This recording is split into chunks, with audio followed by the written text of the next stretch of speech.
Bonjour, bonjour. Bonjour, bonjour, bonjour. Je vous salue bien bas. Pierre Bordachard, donc de Bordeaux. Je suis avec Delphine Roumia, qui était juste à côté, qui travaille chez Medtronic, et avec Adriana, qui est aussi pas très loin. Voilà, voilà. J'espère que vous allez bien, les amis. On attend 2 minutes et on va commencer. Voilà. Bonjour, Madame Rousseau. Je vous salue. Hop. Donc aujourd'hui, on va attendre encore 2 petites minutes que les gens arrivent, mais on va faire du défibrillateur avec des tracés un peu nouveaux de chez Medtronic. Et donc l'idée, ça va être d'essayer de voir comment, quelques trucs un peu pour interpréter les tracés. Comment on interprète un tracé de def. Et donc je vais vous montrer une succession de tracés et on va en discuter. Est-ce que l'interne du troisième est là? Interne du troisième, êtes-vous là? Et si oui, est-ce que vous pouvez vous manifester? L'interne du troisième? On est là. Vous êtes là, formidable. Bon, donc ce cours, il est destiné à la fois aux internes et aux médecins, mais aussi aux infirmières qui font de la télémédecine. On va regarder un peu les tracés, on va regarder les tracés, et puis on va voir un peu ce que vous en pensez. Alors, ça va être donc une succession de tracés que je vais vous montrer, et pour essayer d'avoir les grandes lignes un peu d'interprétation. Comment on interprète un tracé? Alors, interne du troisième, tu es là. Quand tu commences par un défibrillateur Medtronic, par quoi tu commences en fait ton interprétation de tracé? Dis-moi. D'abord, on regarde le graphe. On regarde le graphe, c'est la réponse que j'attendais, tout à fait. Et là, par exemple, pour écrire le nouveau bouquin Medtronic, j'ai fait ressortir, je ne sais plus combien, 10 000 tracés, je crois, de défibrillateur. Et donc, voilà, ça demande du travail, ça demande du temps, mais quand on commence par le graphe, on s'aperçoit que sur le graphe, on a déjà pratiquement toutes les informations. Donc moi, ce que je vous conseille toujours, quand vous avez une alerte de télémédecine ou un patient sur un programmateur, quand vous interrogez un défibrillateur, on commence toujours par le graphe. Qu'est-ce que tu me dis sur ce tracé?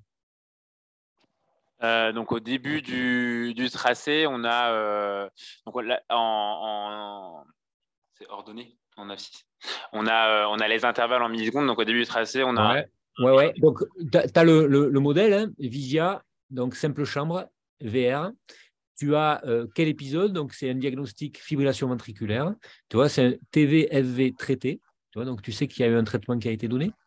Le choc de 35 joules, tu as la date à quel moment est survenu l'épisode. Voilà.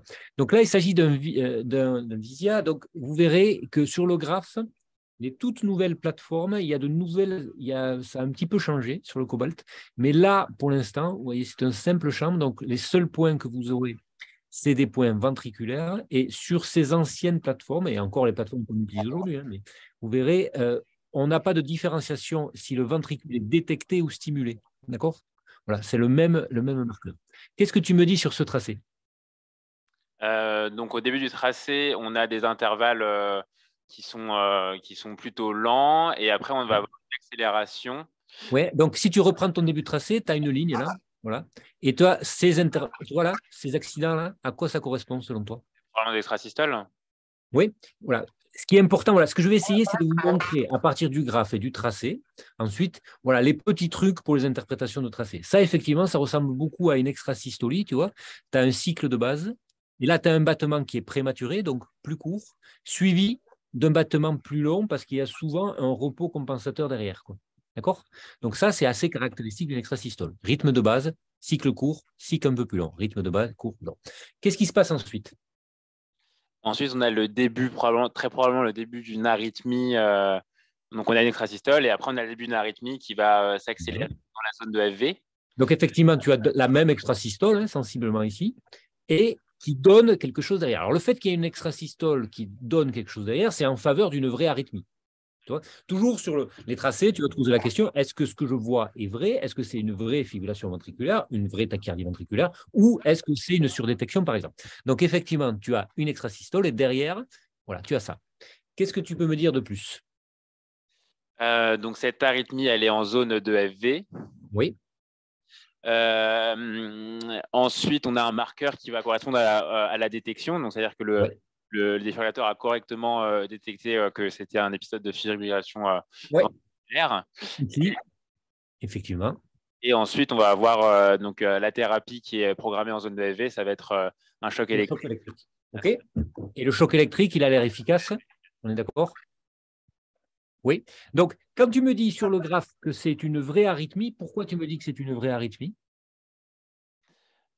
Alors là, sans voir le tracé EGM, je ne peux pas être certain que c'est une vraie arythmie, mais en tout cas, le choc électrique réduit l'arythmie, donc probablement que… Ouais, tu as l'impression que tu as un rythme de base, tu as les extras, tu as une extra. Et puis surtout, quand tu regardes, ça ressemble à une fibrillation ventriculaire. Tu vois, une fibrillation ventriculaire, tu as souvent de la variation dans les cycles, mais on va dire que c'est une variation raisonnable. Tu as des cycles courts, mais pas trop courts encore.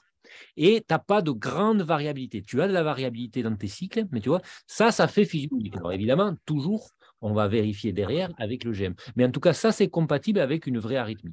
OK. Donc, si tu regardes ton tracé, effectivement, là, on est sur les anciennes plateformes. Il te manque le début, les premiers EGM. Ça, c'était un peu manquant et ça a été corrigé sur les nouvelles plateformes. Mais il te manque, tu sais, les premiers EGM au niveau des premiers marqueurs de la tachycardie. D'accord? Tu as le tracé qui commence au 4e cycle rapide. Qu'est-ce que tu peux me dire? Donc, tu me dis que c'est un simple chambre, donc on n'a que des informations ventriculaires. Si tu regardes en haut, c'est le bipolaire. En bas, c'est le canal de choc. Le canal de choc, c'est entre le coil et le boîtier. Donc, c'est un électro qui ressemble un peu, enfin, c'est un tracé qui ressemble un peu plus à un électrocardiogramme de surface.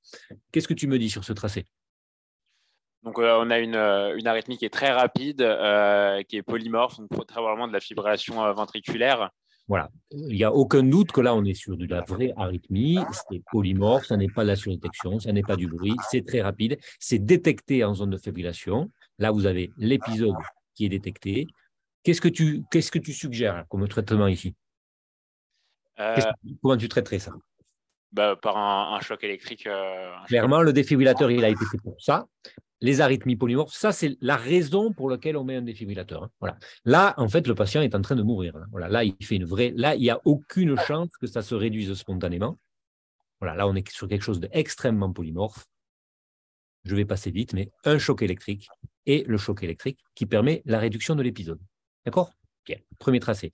Le même patient, un deuxième tracé enregistré dans les mémoires. Qu'est-ce que tu me dis là? Alors, donc là, on a aussi un épisode de TVFV qui est classé Ouais. FV, qui a été réduit par un choc électrique. Au début Ouais. on a probablement le rythme sinusal. On n'a pas d'extrasystole et on va avoir très probablement une extrasystole qui déclenche une arythmie. Ouais. Cette fois qui a l'air plus régulière et plus organisée. On est d'accord?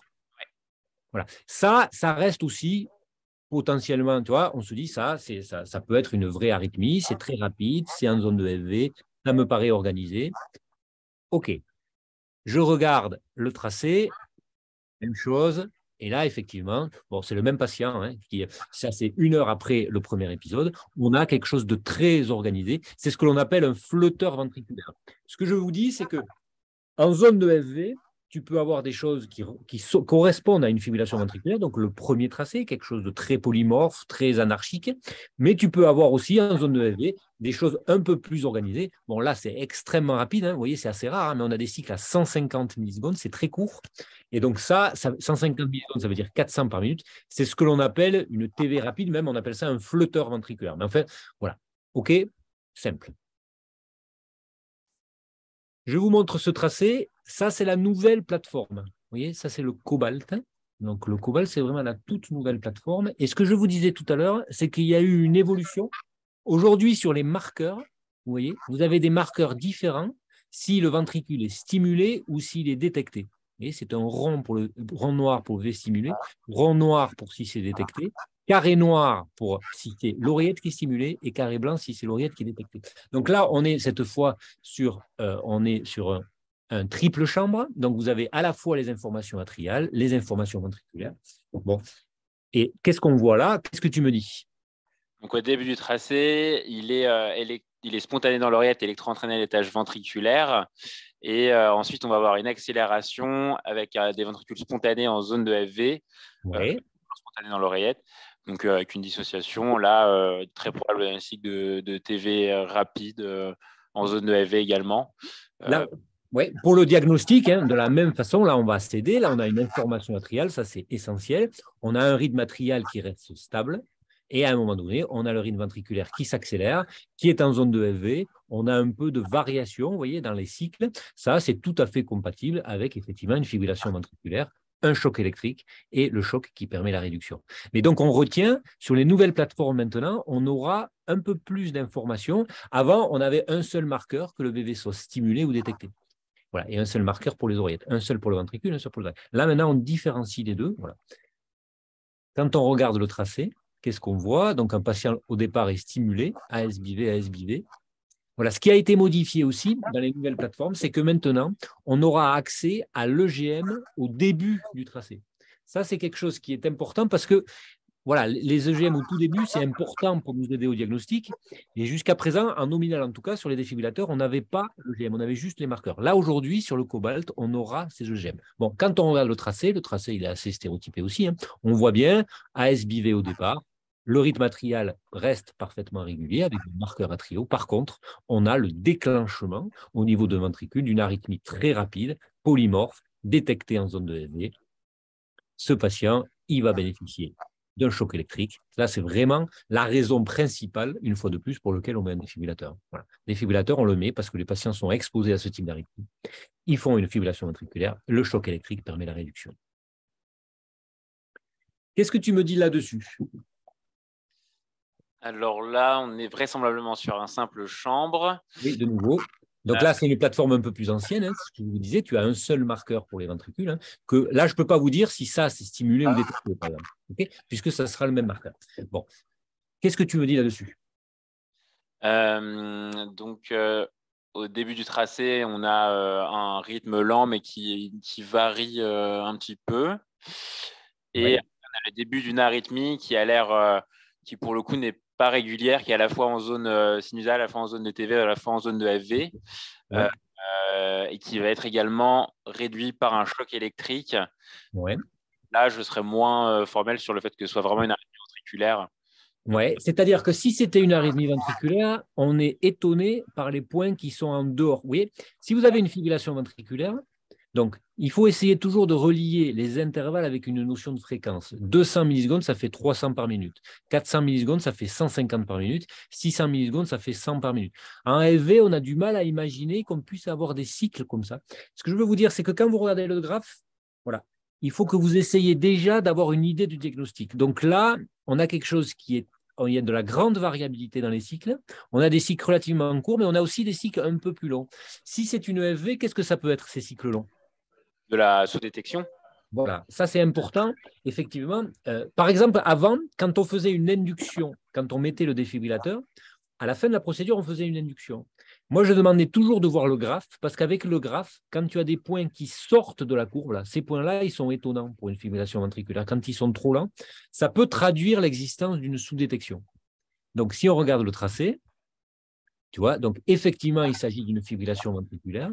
Et effectivement, tu vois que de temps en temps, tu as des cycles qui sont classés VS. Oui, donc FS, FS, VS, FS, FS, FS. Et le VS, tu as un cycle qui est long, à 400 millisecondes. C'est le cycle que l'on avait, excusez-moi, ici. Vous voyez, c'était des cycles que vous aviez ici, là. Mais ces cycles longs, ils correspondent au moment où le défibrillateur sous-détecte. Vous voyez, ce cycle-là là, n'a pas été vu. Donc, il sous-détecte. Et du coup, c'est pour ça que vous avez un cycle long. Donc, à partir du graphe, c'est là où, pour moi, vous avez la meilleure visualisation quand il s'agit d'un épisode de FV. Est-ce que oui ou non, il y a des trous de détection? Est-ce qu'il y a des problèmes de sous-détection? Si vous avez des problèmes de sous-détection, vous allez avoir des cycles longs et vous allez le voir immédiatement sur le graphe. Ça explique aussi pourquoi la sous-détection. Vous comprenez la difficulté de détecter ça. C'est très rapide, c'est très polymorphe. Ce n'est pas facile pour un appareil pour détecter ce genre de choses-là. Et c'est pour ça qu'en en fibrillation ventriculaire, dans la zone de FV, on utilise ce que l'on appelle un compteur probabiliste, c'est-à-dire qu'on va demander un certain pourcentage de risque rapide. Chez Medtronic, ça sera toujours 75%. Et aujourd'hui, en nominal, on programme 30 sur 40 pour la détection initiale.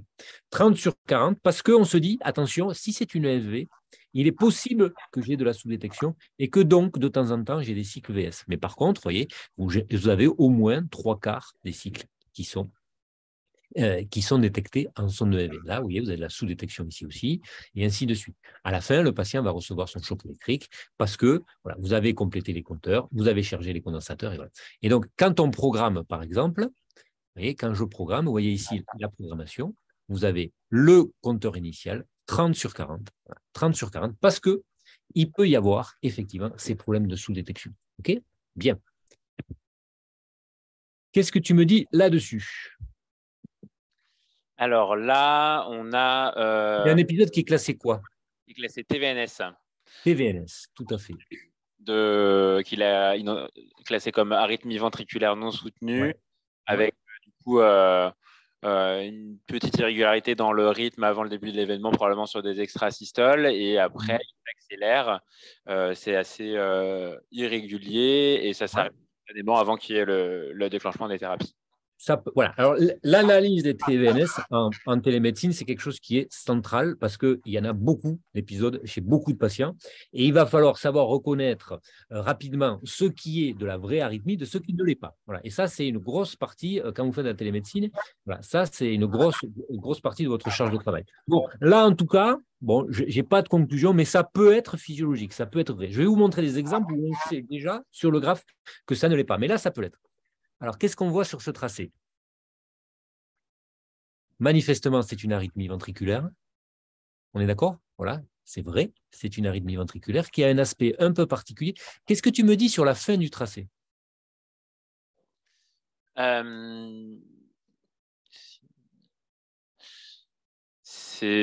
s'arrête. Ça s'arrête spontanément, donc c'est non soutenu, c'est effectivement une TVNS, il n'y a pas eu besoin de traitement. OK. Qu'est-ce que tu me dis sur la fin du tracé? Le tracé, j'ai l'impression qu'il y a quand même des artefacts sur le tracé. Alors, ça n'est pas des artefacts. C'est un tracé réel, ça. Qu'est-ce que ça peut être? J'ai l'impression qu'il y a un peu de surdétection. Alors, là, effectivement, tu surdétectes. Tu vois, là, par exemple. Tu vois, ce cycle-là. Tu les vois bien, hein, tes ventricules. On est d'accord? Si tu regardes tes marqueurs, tu as un marqueur ici, mais tu en as un ici aussi. Voilà, effectivement. À quoi ça peut correspondre? Là, je ne pense pas que ce soit une activité ventriculaire. Je pense que c'est probablement de l'onde T. Oui, c'est effectivement une surdétection de l'onde T. Et qu'est-ce qu'il a de particulier, ce tracé?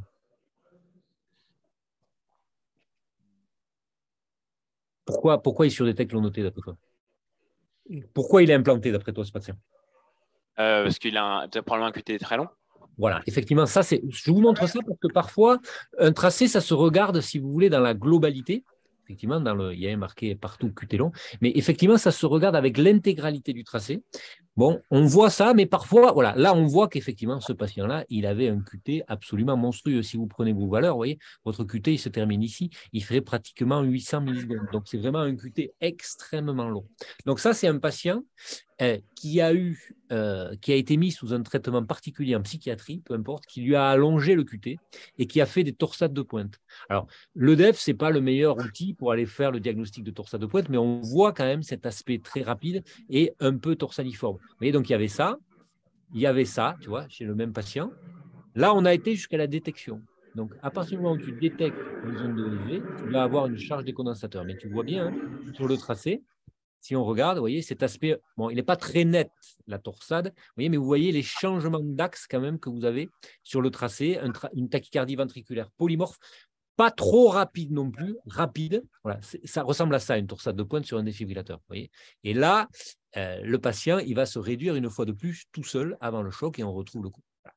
La télémédecine, l'objectif, ça serait de dire, ben voilà, ce qu'on veut, nous, c'est détecter ça le plus rapidement possible pour éviter la suite, où là, tu vois, même patient qui a reçu un choc. Voilà. Donc ça, c'est un patient, bon voilà. Il se trouve que là, ça s'est fait vraiment, il y a eu C'est un patient qui avait à la fois une hypokaliémie et qui avait un traitement qui allongeait son QT. Et il a fait, voilà, ça s'est fait dans la même journée, en fait. Donc là, évidemment, la télémédecine, on n'a pas pu, ce n'est pas un système d'urgence, la télémédecine, on n'a pas pu le prévenir. Mais en gros, voilà, il a fait une torsade de pointe. Torsade de pointe et choc électrique derrière. À partir du moment où il y a le choc, voilà, le patient a été hospitalisé, ce genre de choses. Est-ce que c'est clair? En gros, ce que j'essaye de vous dire, c'est que quand vous regardez le graphe, déjà, physiologique, pas physiologique. Je vais vous donner des clés pour voir qu'est-ce qui est physiologique, qu'est-ce qui n'est pas. Mais quand vous allez analyser le tracé, parfois, c'est utile d'aller regarder avant, après aussi, parce que ça peut vous donner pas mal d'informations. Vous avez des questions, les amis? Non?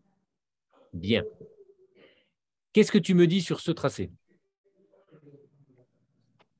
Alors là, on a un événement qui est placé en zone de TV. Alors, il y a quelqu'un qui me dit que oui, il y a une question, mais je n'ai pas la question, donc c'est un peu embêtant. Si vous avez la question, n'hésitez pas à la poser. Prenez la parole à l'oral. Si vous me permettez de prendre la parole, Bien sûr. vous m'entendez? En Oui, fait, oui. je voudrais qu'on revienne sur le tracé 1C, sur le graphe. J'ai cru voir une stimulation précoce juste avant le début de la F2. Là, Par exemple, sur le -20. ici, là. Non, plus bas. Enfin, là, mais sur la ligne du temps, oui. Celui-là, là. Oui. Alors, cet appareil, c'est un appareil resynchro. Alors, voilà, effectivement, sur le graphe, des fois, vous avez des points qui sont très étonnants. C'est-à-dire que vous avez des points noirs avec des intervalles qui sont à 0 millisecondes. On s'est dit, mais qu'est-ce que ça peut être, ça? Et effectivement, vous me dites que c'est stimulé au niveau du ventricule. D'accord? On se dit, qu'est-ce que c'est?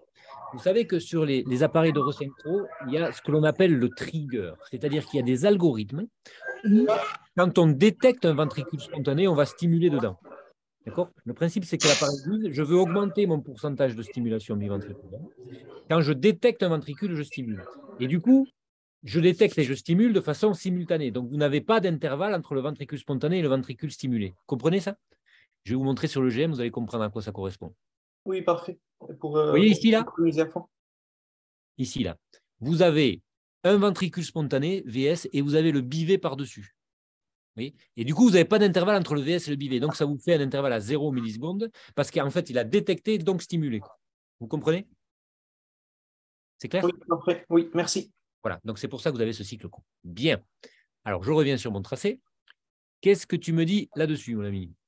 Donc là, on a un rythme qui est spontané dans les ventricules électroentraînés atriales. Ouais. Et on va avoir le début d'une arythmie avec une accélération des ventricules en zone de TV. Ouais. Et donc là, on a l'impression qu'on a quelque chose, vous voyez, de monomorphe, de régulier, en tout cas de régulier. Là, qu'est-ce qui se passe ici?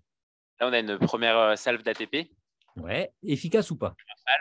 Qui n'est pas efficace. On a une persistance de l'arythmie, vraisemblablement. Voilà, qui paraît être la même que ce qu'on avait à peu près, hein, voilà, avant. OK. Donc là, qu'est-ce qui se passe? Et là, il délivre un choc électrique. Ouais. Qui vraisemblablement n'est pas efficace non plus, avec une accélération de l'arythmie en zone de FV Ouais. irrégulière, très probablement que ça a dégénéré en fibrillation ventriculaire. Ouais. On a plusieurs chocs. 1, 2, 3, 4. Et le quatrième a l'air de rétablir une situation que l'on pourrait juger préoccupante. On est d'accord? Après, du coup, on a des ventricules qui sont… Ouais. On a l'air d'avoir récupéré le rythme à peu près de base. On est d'accord? Oui. Bien. Quelle est la qualité de la détection en FV? Est-ce qu'il y a la sous-détection? Oui. Il y a probablement… Voilà. Quand vous regardez votre courbe, bon, après, c'est attendu hein, d'avoir un peu de sous-détection AV, ce n'est pas quelque chose qui m'inquiète. Hein. Mais en tout cas, c'est quelque chose que vous devez analyser. Si c'est une fibrillation ventriculaire, vous avez ces points qui sortent de la courbe et qui correspondent probablement à une détection imparfaite. C'est clair ça pour tout le monde? Donc, en gros, si je résume, avec le graphe, j'ai les informations qui sont qu'au départ, on a un rythme normal, une arythmie ventriculaire régulière, un burst inefficace, un choc électrique qui dégrade en fibrillation ventriculaire. On est d'accord? Bien. Si je confirme, vous voyez, vous allez regarder le GM et effectivement, ça correspond en tout point à ça. Hein. Vous avez effectivement une arythmie ventriculaire, une dissociation, plus de ventricules que d'oreillettes. Vous avez un premier burst qui n'est pas efficace, l'ATV continue. Et vous avez un choc électrique qui, effectivement, va faire dégénérer en fibrillation ventriculaire. Ça explique toute la difficulté avec un défibrillateur. Hein, parce que quand vous avez un appareil qui induit de la FV, donc vous avez une TV, mais le choc électrique fait dégénérer un FV, ça veut dire que le patient a un seuil élevé. On le sait, ça. Les patients chez qui un choc électrique induit de la FV, mais sont les patients qu'on a le plus de mal à défibriller derrière. Donc, c'est pour ça que c'est très grave chez ce patient-là, parce que non seulement le seuil est élevé, mais en plus, vous avez un risque accru d'induire une fibrillation ventriculaire. Et il faudra le 5e choc qui va permettre la réduction de l'épisode. OK? Bien. Alors ensuite, si vous avez des questions, n'hésitez pas, les amis. Qu'est-ce que tu me dis sur ce tracé-là?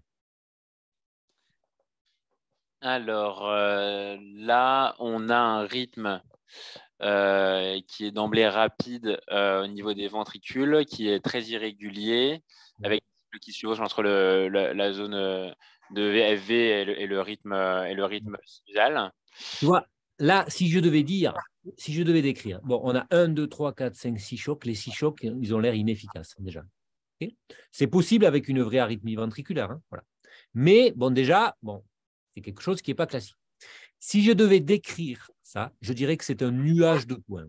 Il y a vraiment des cycles très, très courts et des cycles beaucoup plus longs. Voilà. Alors ça, il faudrait une fibrillation ventriculaire vraiment très mal détectée, mais en plus avec des cycles très, très courts. Là, vous voyez ici, vous avez la barre de 100 millisecondes. Vous êtes à la limite. Vous voyez, la capacité de détection de l'appareil, c'est 120 millisecondes. Il ne peut pas détecter des choses plus rapides que 120 millisecondes. Mais vous voyez, vous avez à la fois des cycles très courts et des cycles très longs, des chocs électriques qui sont inefficaces. Qu'est-ce que ça t'évoque? Qu'est-ce que ça t'évoque? Probablement un double comptage Non. du bruit. Ouais, c'est Non, pas du tout. d'avoir des cycles qui sont très très rapides, ça peut être un dysfonctionnement de sonde. Oui, plutôt. Le double comptage, je vais te montrer à quoi ça ressemble tout à l'heure. Avec le graphe, tu en fais un diagnostic du double comptage. Mais là, le plus probable quand même, voilà, il faut toujours vérifier, évidemment. Hein. Bon, vous avez le GM juste en dessous, vous n'allez pas y passer des heures. Mais déjà, ça, quand vous voyez ça, cette grande variabilité, ça ressemble à du bruit de sonde, à un problème de dysfonction de sonde. Et quand vous allez regarder le GM, effectivement, vous allez voir que, voyez, vous avez effectivement, on regardera en détail tout à l'heure, hein, mais vous voyez des signaux qui ne sont absolument pas physiologiques. Vous avez du bruit sur les sondes. Voilà, ça, c'est un problème de dysfonction de sonde. C'était une sonde cassée. D'accord? Voilà, c'est peu compatible, je dis, c'est peu compatible avec une arythmie vraiment véritable parce que vous avez tellement de cycles très, très, très, très, très courts et cette grande variabilité, une fois de plus, voilà. Ça, par exemple, c'est très peu compatible avec une arythmie vraie. OK? Bien. Alors, ouais, ça s'appelle un nuage de points. Alors, je vous montre évidemment le contre-exemple. Voilà, il n'y a pas de règle, hein, mais ça, quand vous voyez, là, qu'est-ce que vous me dites sur ce tracé-là? Là, on a l'impression, c'est un peu la même chose, quoi. Vous avez un rythme de base, et d'un coup, vous avez ce nuage de points ici, des cycles très, très courts, et vous avez 1, 2, 3, 4, 5, 6 chocs qui sont délivrés. On pourrait dire, ben, ça aussi, ça peut être... Voilà. Tout ça pour vous dire que quand vous avez ça, vous dites ça ressemble à une dysfonction de sonde. En pratique, parfois, il y a des surprises, et quand on regarde le tracé, voilà, là, c'est un patient qui a, pour le coup, une arythmie vraie. Et vous comprenez toute la difficulté à la détection. Hein, là. Il ne faut pas sous-détecter. De temps en temps, vous avez la sous-détection. De temps en temps, ça double détecte un peu les cycles. Vous voyez, ça détecte plusieurs fois. Mais là, c'est une arythmie vraie avec, vous voyez, avec des chocs électriques qui sont efficaces dans un premier temps, mais vous avez l'arythmie qui redémarre juste après. Okay, bon, tout ça pour vous dire que parfois, il y a des règles, mais bon, ça, moi, si vous m'aviez demandé, je vous aurais dit, sur le graphe, si j'avais montré ça, j'aurais dit, ben ça n'est pas une arythmie vraie. Bon, en l'occurrence, parfois, ben, vous avez des arythmies. Voilà. Là, en l'occurrence, c'est un patient qui est décédé juste après. Quoi. Voilà. Donc, vous voyez, c'est un tracé un peu catastrophique. Là, qu'est-ce que tu me dis sur ce tracé? Là, on a une arythmie en zone de FV qui a l'air qui est régulière, probablement de la TV. Ça, c'est quoi là, juste avant là? Avant, c'est probablement une arythmie un peu plus lente qui s'accélère, le début d'une arythmie ventriculaire un peu lente qui s'accélère par la suite. Alors, il y a un commentaire dans le chat où on me dit qu'il faut regarder le GM tout le temps, évidemment. Voilà. Évidemment qu'il faut toujours vérifier le GM. Mais je vous dis, en tout cas, le graphe, déjà, ça vous donne vraiment une bonne vision de l'épisode et ça vous permet de faire quand même le plus souvent un grand nombre de diagnostics. Alors, qu'est-ce que vous me dites? Ça, alors, à quoi ça correspond d'après toi? Probablement une arythmie ventriculaire. Ça serait l'arythmie. Et après, qu'est-ce qui se passe derrière? Ah, Là, de nouveau, tu as un nuage de points. Là, manifestement, le choc électrique a changé quelque chose. Quoi. OK? après, ça peut être de l'AFV qui est sous-détecté après le choc Ça peut être de la FV sous-détectée ou ça peut être quoi? de l'AFA, éventuellement. La FA avec des cycles aussi rapides en fibrillation ventriculaire, c'est impossible. Tu vois là, essaye de te repérer toujours par rapport aux intervalles. 120 millisecondes, ça veut dire que c'est à 500 battements par minute. 500 battements par minute, la FA, ce n'est pas possible. Là, c'est les cycles ventriculaires que tu vois. Hein. D'accord? Donc, qu'est-ce que ça peut être? Je te dis, quand tu as un nuage de points comme ça t'évoque quoi? Une dysfonction de sonde. Ouais, ça t'évoque effectivement. Ça, c'est très évocateur d'une dysfonction de sonde. Ça l'est pas et ça l'est. Donc, la stimulation que tu vois ici, là, c'est la stimulation que l'on faisait pour induire les fibrillations ventriculaires. Là, c'est un patient, en l'occurrence, c'était une patiente, qui est en salle d'implantation. On lui a changé son boîtier. Elle avait une sonde particulière, vous voyez, c'était la sonde Fidelis, où il y avait un risque de rupture, on savait. Et chez ces patients-là, on les induisait pour vérifier une fois, avec un choc, quand on changeait le boîtier, même s'il n'y avait pas de signe de dysfonction de sonde, on les induisait en fin d'implantation pour vérifier que quand on choquait, il n'y avait pas ce genre de problème-là. C'est ce qu'on met en évidence. Vous voyez, donc, le choc sur l'onde de T qui induit une tachycardie très rapide. Le choc électrique est délivré et derrière, on voit les signaux. Vous voyez, ça a réduit l'arythmie, mais par contre, on voit les signaux ultra caractéristiques de dysfonction de sonde. Okay, donc, vous voyez, sur le graphe, une fois de plus, on avait cette vision assez claire. Hein, voilà. L'arythmie régulière et le choc électrique qui révèle la dysfonction de sonde. Voilà, vous mettiez la sonde en tension au moment du choc et ça révélait la dysfonction de sonde. OK? Qu'est-ce que tu me dis là-dessus? Alors là, vous voyez, ça, c'est quoi comme épisode? Ça, c'est un épisode de fréquence ventriculaire élevée. Ouais. Ça, c'est toute la difficulté, si vous voulez. Quand vous allez faire de la télémédecine, vous pouvez avoir des patients qui ont des centaines, parfois des centaines d'épisodes enregistrés de TVNS. Et c'est sûr qu'il faut les regarder. Quoi. Là, si tu le regardes, qu'est-ce que tu me dis? C'est classique, déjà. On a des cycles ventriculaires qui sont rapides et qui sont… Ils sont rapides ou ils sont très rapides? Qui sont très rapides, ouais. Ils sont très rapides. Tu vois, ça, par exemple, alors, moi, je vous ai montré les exemples et les contre-exemples. Je vous ai dit tout à l'heure, dans la fibrillation ventriculaire, c'est rare, dans les arythmies vraies, d'avoir des cycles qui sont aussi rapides que la limite du blanking, c'est-à-dire de ces 120 millisecondes. Vous voyez, là, quand vous regardez vos cycles, là, ils sont très, très rapides. Et derrière, tu as des cycles isolés, puis de la TV non soutenue. Okay, qu'est-ce que ça t'évoque, ça? Je dirais soit un problème de comptage, soit une dysfonction de sonde. Oui, ça, c'est le signe. Oui, Medtronic, ils ont basé leur algorithme de reconnaissance des dysfonctions de sonde sur ça. Évidemment, sur les anomalies d'impédance des sondes, voilà. Mais sur l'existence de cycles très courts à la limite du blanking, c'est-à-dire de cycles ventriculaires isolés, comme ça, là, vous voyez, autour de 120-130 millisecondes. Et sur l'existence de tachycardie ventriculaire non soutenue très rapide. Et il y a un algorithme qui va vous permettre, quand vous avez 2 de ces signes, au moins 2 sur les 3, mais qui va alerter et qui va envoyer une alerte au patient. Voilà, et qui va envoyer une alerte de télémédecine. D'accord? Et qui va faire effectivement sonner le défibrillateur. Et vous voyez, quand vous regardez vos tracés, vous voyez ça là, par exemple, ici, là, ça c'est un cycle très court, 120 millisecondes, 130 millisecondes.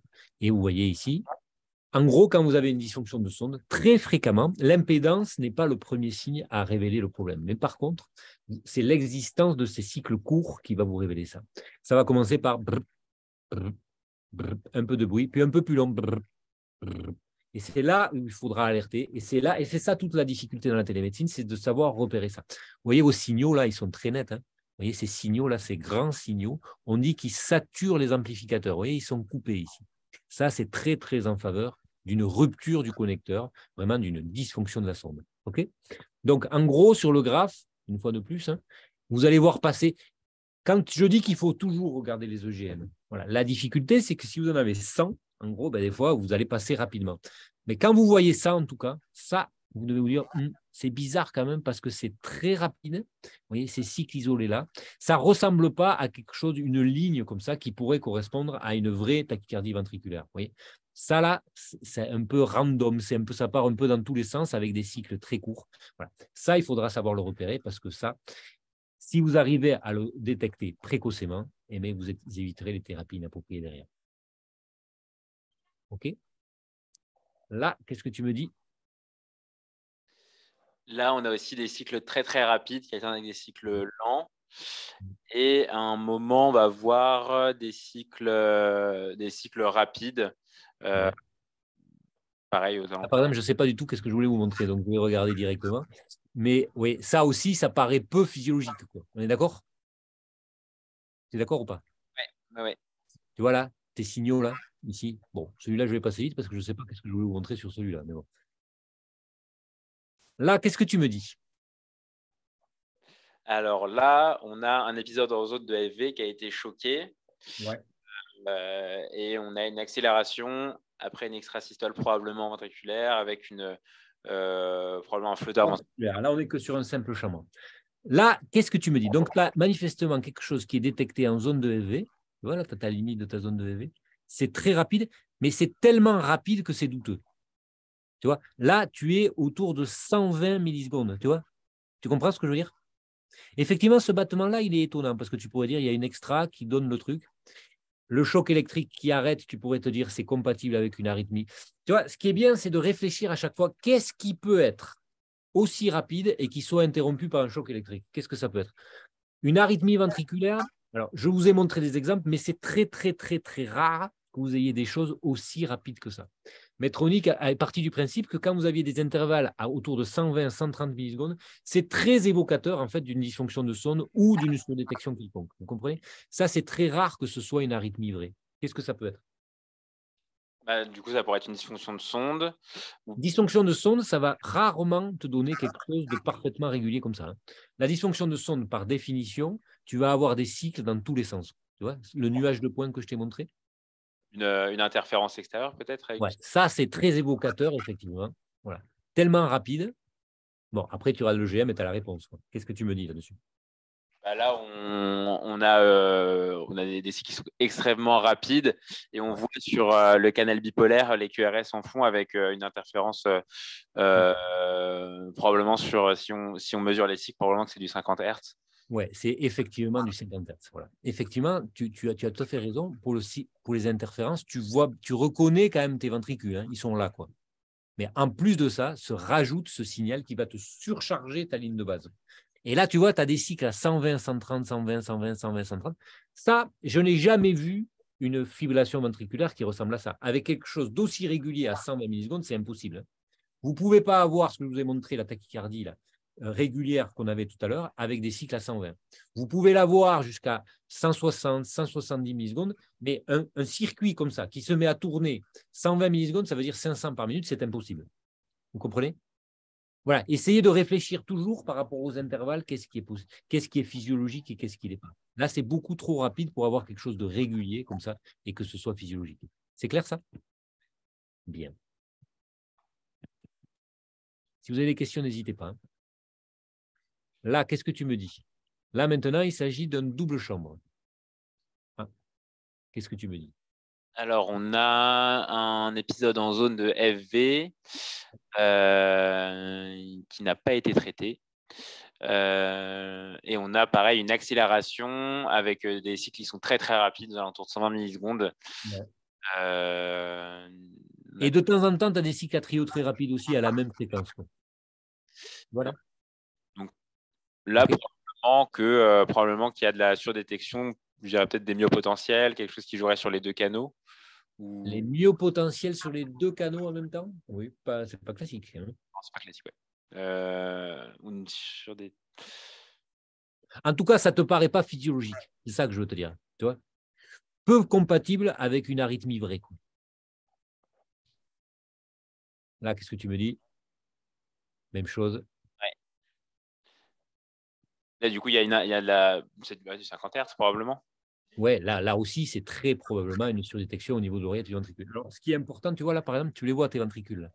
Là, tu as le canal atrial. Là, par exemple, ce n'est pas détecté au niveau du canal atrial. Tu le vois, toi, mais lui ne le détecte pas. Tu vois, tes marqueurs, ils correspondent vraiment aux cycles atriaux. D'accord? Par contre, le patient est dépendant et il surdétecte au niveau du ventricule. Oui. D'accord? Il surdétecte au niveau du ventricule, c'est embêtant quand tu es dépendant. Voilà. Là, c'est un patient qui avait syncopé, effectivement, avec une surdétection 50 Hz. D'accord? Donc, tu vois, là, il surdétecte au niveau du ventricule. Là encore, hein, tu as des cycles autour de 120, 130, très réguliers comme ça. C'est pratiquement incompatible avec le diagnostic de fibrillation ventriculaire. C'est forcément une interférence ou quelque chose de cet ordre-là. C'est clair, ça? OK? Bien. Là, qu'est-ce que tu me dis? Là, on a pareil une accélération très rapide au niveau du canal atrial et ventriculaire, aux alentours de 100 millisecondes également, avec des cycles qui sont un peu irréguliers. Ça peut être une interférence extérieure aussi. Ouais. Bon, là, je vous montre l'exemple. Hein. Voilà. Là aussi, hein, là, quand tu as d'un coup les oreillettes et les ventricules qui s'accélèrent à 500 par minute, ce n'est pas possible. Hein. Tu vois, tu as la fréquence des ventricules et la fréquence des oreillettes qui est de la même et qui est autour de 500 battements par minute. Tu ne peux pas avoir une conduction en 1 pour 1 des oreillettes vers le ventricule à 500, ni dans l'autre sens. On est d'accord? Ça te signe le fait que ce ne soit pas physiologique. Vous comprenez ce que j'essaie de vous expliquer? Voilà, les astuces pour interpréter les tracés, pour essayer de voir et pour essayer de repérer tout de suite. Voilà. Ça, et ça vous permet aussi de réfléchir à comment ça fonctionne un défibrillateur et comment ça fonctionne un cœur aussi. Voilà. En gros, là, ça, c'est absolument impossible d'avoir un rythme aussi rapide dans les oreillettes et dans le ventricule et qu'il soit physiologique. Donc là, manifestement, on est de nouveau sur du 50 Hz. Donc là, vous allez avoir à la fois un mode switch et pour la FA, vous allez avoir un double diagnostic. Là, dans vos mémoires, vous allez avoir enregistré un épisode de FA et un épisode de FV. D'accord? C'est clair ça? Voilà. Ça, c'est absolument incompatible avec une arythmie. Là, qu'est-ce que vous me dites? Qu'est-ce que tu me dis? Là, on apparaît une accélération les canaux atrial et ventriculaire avec des cycles qui vont être irréguliers aussi très très rapides. Ouais. Quelque chose d'aussi rapide à la fois sur l'oreillette et sur le ventricule, c'est pas possible. Enfin, ça ne peut pas être une. Tu comprends ce que je veux dire? D'un battement sur l'autre comme ça. Donc, qu'est-ce que ça va t'évoquer? Ça va t'évoquer un problème de surdétection. Ouais. Okay, voilà. Et tu vas regarder et tu vas essayer de déterminer. Qu'est-ce que tu me dis sur le tracé lui-même? À quoi ça correspond, ça, d'après toi? Tu vois, ça, c'est le canal atrial, une espèce de chaos comme ça, et un espèce de chaos au niveau du ventricule. Ça t'évoque quoi, ça? Une interférence extérieure avec. Je ne sais pas si le patient, par exemple, est opéré. Il y a une. Exactement. C'est le cas. Là, ça, c'est du bistouri électrique. Tu vois, quand tu utilises ton bistouri électrique, en théorie, quand tu as un défibrillateur, il est de bon ton de ne pas, si tu utilises le bistouri électrique, soit tu mets un aimant sur le défibrillateur, soit tu déprogrammes la détection et les thérapies, parce que sinon, là, tu vois, là, il a quand même chargé son défibrillateur. Hein. Tu vois, là, il détecte en zone de EV ces signaux comme ça, complètement anarchiques, très voltés. Ça, c'est très évocateur, à la fois dans le ventricule et dans l'oreillette. C'est très évocateur d'un bistouri électrique qui est utilisé. Là, c'était un changement de boîtier. Le patient a connecté le défibrillateur, enfin, le médecin a connecté, pardon, a mis dans la loge. Et quand il a terminé sa procédure, il a utilisé son bistouri électrique pour faire l'hémostase. Bon, c'est pas de très bon ton parce que là, le patient, il n'est pas passé très loin du choc électrique.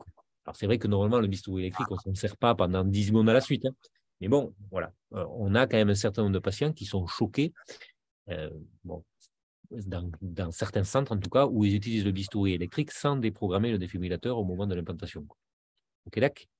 Bien. En tout cas, quand tu regardes ton graphe, une fois de plus, hein, tu vois cette espèce de nuage là comme ça, à la fois dans l'oreillette et le ventricule. D'un coup, brrr, dans les deux, ça revient normal, brrr, ça redémarre. Ça, c'est très, très, très caractéristique du bistouri électrique. Si on met les mains, il enregistre quand même dans les mémoires Non, l'épisode. si tu mets les mains, il n'enregistre pas. Voilà. Alors, en même temps, un aimant au moment où tu fais le changement de boîtier, ce n'est pas possible. Hein. Mais par contre, quand tu fais le changement de boîtier, c'est sûr que si tu programmes le def, si tu le mets pré-programmé quand tu fermes, mais quand tu fermes, il ne faut pas que tu utilises ton bistouri électrique. Tu comprends? Et sinon, ça peut donner ce genre de problème-là. Bien. Là, qu'est-ce que tu me dis? un autre type de graphe à connaître. Alors là, on a des cycles rapides qui peut correspondre à un double comptage de l'onde R. Alors, ça, on va y revenir. Si tu décris ton aspect, là, il y a deux choses que tu dois me décrire. En rail avec. Il y a un aspect en rail, c'est-à-dire que tu as une alternance entre un cycle un peu plus long, plus court, plus long, plus court, plus court. Il y a un autre point que tu dois regarder.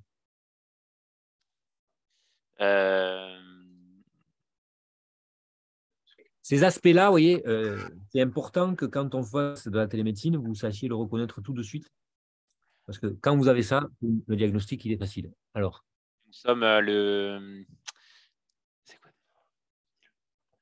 si on somme les deux intervalles, ça fait la fréquence atriale normalement. Si on il y a vraiment un double comptage. donc, tu as un aspect en rail, mais qu'est-ce qu'il faut que tu regardes d'autre? Ça par rapport à ça. Bah, du coup, si on somme les. C'est ça. Il faut que tu dises, voilà. Si tu penses que, en gros, quand tu as cet aspect en rail, ça t'évoque 3 diagnostics possibles. Lesquels? Un double comptage de l'onde T. Alors, double comptage, on ne dit pas double comptage de l'onde T, on dit surdétection de l'onde T. Et un double comptage de l'onde R. Et... Double comptage de l'onde R, c'est-à-dire que tu détectes un ventricule, mais tu le détectes 2 fois. Quoi d'autre? Et un comptage une surdétection de l'onde P. Surdétection de l'onde P. C'est-à-dire, en gros, c'est la surdétection d'un signal physiologique cardiaque. Soit tu détectes l'onde T, soit tu détectes l'onde P, soit tu comptes 2 fois le ventricule. D'accord? Bien.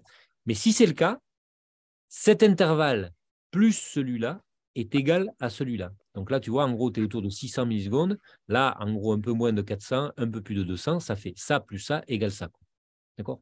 Si tu as une surdétection de l'onde T, un double comptage de l'onde R, une surdétection de l'onde P, ben ça sera le cas à chaque fois, pour les 3 diagnostics. D'accord? Après, quand tu regardes les intervalles, un double comptage, là, tu as un intervalle de 250 millisecondes, tu vois, en gros. Un double comptage de l'onde R à 250 millisecondes, c'est quasiment impossible. C'est trop long. Tu ne peux pas détecter, ton QRS, il ne peut pas faire 300 millisecondes, en gros. C'est clair, ça?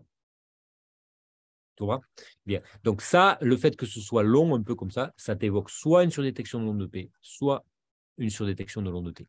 Et donc, tu vas regarder. Donc, l'aspect en rail, et une fois de plus, on retient les deux là, est égal à la somme. Voilà. Quant à l'intervalle en trial, par exemple, ben, les deux est égal à cet intervalle-là. Quand tu regardes le tracé, qu'est-ce que tu me dis? Et en regardant le tracé, on a l'impression que l'onde T est surdétectée. On voit clairement que tu détectes bien ton ventricule, mais que tu détectes également ton onde T. OK? Donc, surdétection de l'onde T et qui va te donner le problème. C'est clair ça? Bien. Je vous montre ce tracé. Qu'est-ce que tu me dis là? Donc, c'est facile à diagnostiquer parce que là, en fait, ton intervalle RT, il est plus long que l'intervalle TR. D'accord? On comprend bien pourquoi la somme des deux, si tu n'avais pas le T, ben ça plus ça égale ça. Quoi. On est d'accord? Donc, cet intervalle plus celui-là est égal à celui-là. C'est pour ça que vous pouvez faire la somme des deux. Bien. Mais là, en tout cas, tu as un intervalle RT qui est plus court que le TR, ce qui fait que tu as de la différence entre les deux points. OK? Et une fois de plus ça égale ça. Parfois, qu'est-ce que tu me dis sur ce tracé-là? Là, on a à peu près le même aspect avec un intervalle, avec une succession d'intervalles rapides et un peu plus courts. Ouais, là, tu es sur un cobalt. Hein, voilà. Donc, là, il a fait le diagnostic. Tu as vu là? Oversensing T-Wave. Là, maintenant, il y a un algorithme dans l'appareil qui reconnaît la surdétection de l'onde T. Et quand tu regardes le tracé, l'aspect en rail, il est moins joli parce qu'en fait, ton onde T, en gros, elle est à peu près au milieu entre le RR. Tu as à peu près, tu vois, c'est 240, 230, 250, 230. Donc, forcément, l'aspect en rail, il est beaucoup moins net. Ce que je vous dis, c'est que des fois, tu as un aspect très caractéristique. La surdétection de l'onde T, par exemple, généralement, ça se voit immédiatement. Là, moi, j'ai cherché sur 2000 patients, est-ce qu'il y avait des surdétections de l'onde T? Rien qu'avec le graphe, dans l'immense majorité des cas, tu as déjà le diagnostic. Je regardais systématiquement le graphe et je me dis, ah, est-ce que quand j'avais ça, statistiquement, je me disais, ça, je suis à peu près certain qu'il y a une surdétection de l'onde T. Bon, des fois, c'était un peu plus dur, mais justement parce que l'onde T est au milieu entre les deux RR et donc ça ne te donne pas cet aspect en rail. C'est clair ça? Bien. Si vous avez des questions, n'hésitez pas. Hein. Qu'est-ce que tu me dis là-dessus?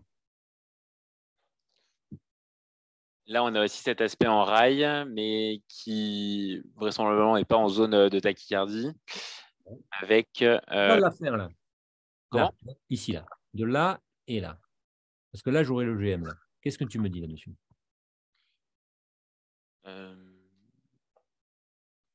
Là, l'aspect en rail, il y est. Bon, j'essaie de vous montrer que ce n'est pas parce qu'il y a un aspect en rail qu'il y a forcément une surdétection de l'onde T ou de l'onde P. C'est ça que je veux vous dire. Là, qu'est-ce que tu vois là? Là, on a de nouveau l'aspect en rail. Donc, oui, mais la somme de ça ne sera pas égale à ça. Déjà, tu as un cycle qui est plus lent que ton rythme de base. Est-ce que tu comprends ça? Oui. Tu vois, quand tu as une surdétection de l'onde T, tu as un rythme comme ça, là. Et après, ton rail, il est en dessous, quoi, avec tu vois, et la somme des deux est égale à celui-là. Là, ce n'est pas le cas. Si tu regardes ton tracé, à quoi ça correspond en fait? Ce que je l'ai là. Voilà, tu vois, c'est ça la fin de ton rail. Qu'est-ce que tu as à la fin? Toi, tu as ton rythme de base, et qu'est-ce que tu as? On a, on a des extrasystoles, il est bigéminé. On a un bigéminisme. Ce que je veux te dire, c'est que ce n'est pas parce qu'il y a rail qu'il y a surdétection de l'onde T. S'il y a surdétection de l'onde T, il y a rail. Mais ce n'est pas parce qu'il y a rail qu'il y a surdétection de l'onde T. C'est clair ça, ce que je te dis? En gros. Donc là, forcément, tu as un bigéminime, donc tu as ton rythme de base, une extra, donc tu as le cycle court, cycle long, cycle court, cycle long, cycle court, cycle long, cycle court, cycle long. Et donc l'aspect en rail. On est d'accord? Ce qu'on voyait tout à l'heure, c'était ça. C'était l'extra, le repos, l'extra, le repos, l'extra, le repos. Donc, un patient bigéminie, ça va te donner un très bel aspect de rail aussi. Okay, donc, on ne s'arrête jamais sur le graphe pour finir le diagnostic. C'est ça que j'essaye de vous montrer, mais bon, parfois, il y a des tracés, il faut savoir regarder. OK? Bien. Là, qu'est-ce que tu me dis? Là, on a un aspect en rail également. Ouais. Des cycles qui sont plus rapides et qui ont été traités par plusieurs chocs électriques. Là, ça pourrait correspondre à un double. Tu vois, là, par exemple, tu te dirais, est-ce que ça plus ça égale ça? Si c'est le cas, tu vois, ça plus ça égale ça, alors là, c'est potentiel. Voilà. Bon, je vous montre ce tracé hein, pour vous dire quand même que la surdétection de l'onde T, parfois, ça peut être problématique. Et vous avez la surdétection de l'onde T qui est ici et le patient qui va prendre, vous voyez, qui va prendre des chocs électriques, pim, pam, poum, beaucoup de chocs en rapport avec ce problème. On est d'accord? La surdétection de l'onde T, elle est évidente et c'est un patient qui va prendre 6 chocs sur surdétection de l'onde T. OK? Bien. Cet autre tracé, qu'est-ce que tu me dis? Là, on a de nouveau un aspect en rail. Et cette fois-ci, il va avoir des ATP. Un burst et un choc électrique. Qu'est-ce que tu me dis sur le tracé? Donc, il s'agit ici du canal atrial, le canal ventriculaire. À quoi ça correspond après toi? Là, je pense que c'est. Donc, manifestement, hein, on voit là le canal atrial avec des signaux qui sont détectés, qui ont l'air d'être détectés correctement. Et au niveau du ventricule, qu'est-ce qu'on a? On détecte ça, puis ça, ça, puis ça. On a une alternance entre deux signaux. On est d'accord? Et une fois de plus, hein, si on considère que ça, c'est l'intervalle normal, cet intervalle plus celui-là est égal à celui-là. On est d'accord? Oui. 610, 320 plus 290, ça fait bien 610. Voilà. Donc, à quoi ça correspond après toi? Surdétection de l'onde P. C'est effectivement une surdétection de l'onde P. Effectivement, là, on a une surdétection de l'onde P. Alors, est-ce qu'elle s'est déplacée, la sonde? Voilà, c'est la question. Voilà. Donc, effectivement, tu vois bien que ton signal atrial, il est détecté dans le ventricule. Et ensuite, tu as ton ventricule spontané qui est là et qui est détecté aussi par le ventricule. Donc, tu as cette alternance entre les deux. Voilà. Qui est remonté dans l'oreillette, probablement. Alors, c'est soit la sonde qui a reculé. Qu'est-ce que ça peut être d'autre? Effectivement, si ta sonde, elle recule dans l'oreillette, ça va te donner ça. Qu'est-ce que ça peut être d'autre?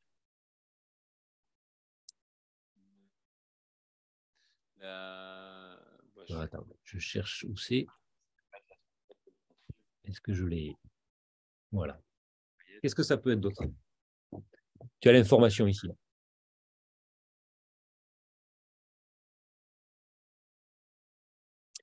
Tu vois, si tu regardes bipolaire intégré, c'est très bien, effectivement. Là, tu vois ici la polarité de détection. Chez Medtronic, c'est les seuls qui te permettent de changer la polarité de détection. La polarité de détection, tu peux soit détecter entre les deux électrodes en bout de sonde, soit détecter entre distal spire, c'est-à-dire l'électrode distale et le coil. Tu vois, et pour une raison que je n'ai pas, chez ce patient-là, ils avaient modifié la détection, c'est-à-dire qu'au lieu de détecter en bipolaire, ils détectaient entre l'électrode distale et le coil. Mais le coil, il est plus proximal et il est souvent à cheval sur la tricuspide, voire même dans l'oreillette, ce qui était le cas chez lui. Donc, du coup, tu avais un problème de surdétection de l'oreillette à cause justement de cette modification de programmation. Il l'avait modifié parce que l'amplitude de l'onde de R paraissait plus grande avec cette configuration qu'avec l'autre. Mais en gros, la sonde n'avait pas bougé, mais du fait de la modification de la programmation, eh bien, on s'était créé ce problème-là. Est-ce que c'est clair pour tout le monde? OK? Bien. Donc, voilà. Donc, détection de l'OP. Ce tracé, qu'est-ce que tu me dis là? Alors là, on a de nouveau un aspect en rail avec des cycles qui vont être très rapides et des cycles à trio également qui vont être rapides. Et il va recevoir un choc électrique. Il va recevoir un choc électrique. Qu'est-ce que tu me dis sur le tracé?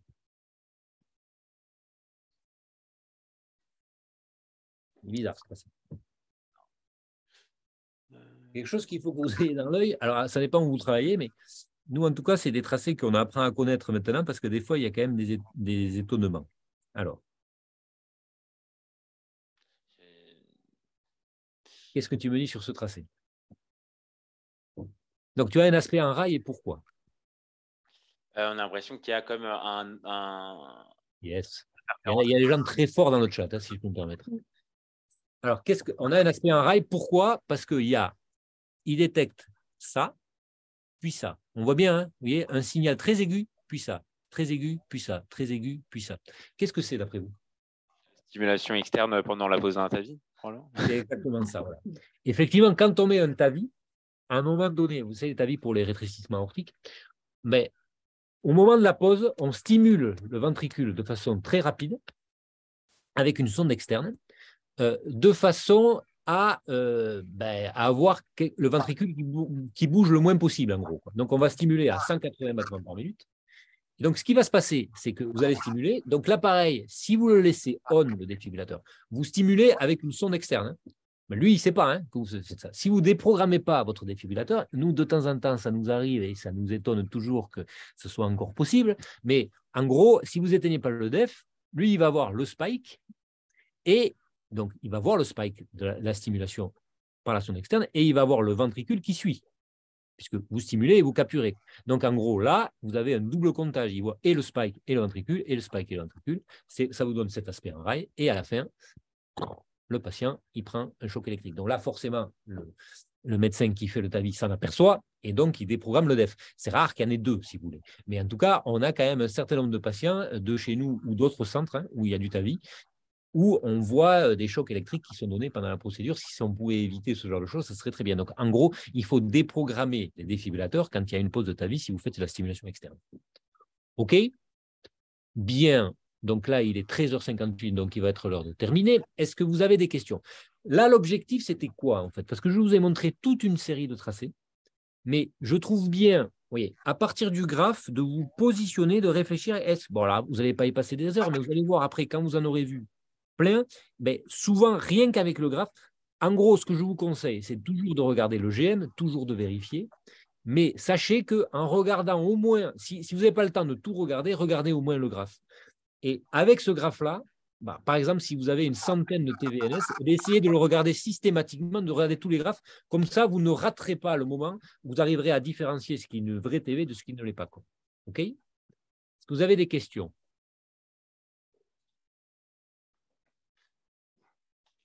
Non? Pas de questions? Eh bien, écoutez, les amis, je vais vous souhaiter une bonne journée. Et puis voilà, essayez de digérer la vingtaine de tracés que je vous ai montrés d'un coup, là, la rafale, la trentaine même, et essayez de garder les grands messages. OK, là, les amis? Bon, je vous souhaite une très, très bonne journée.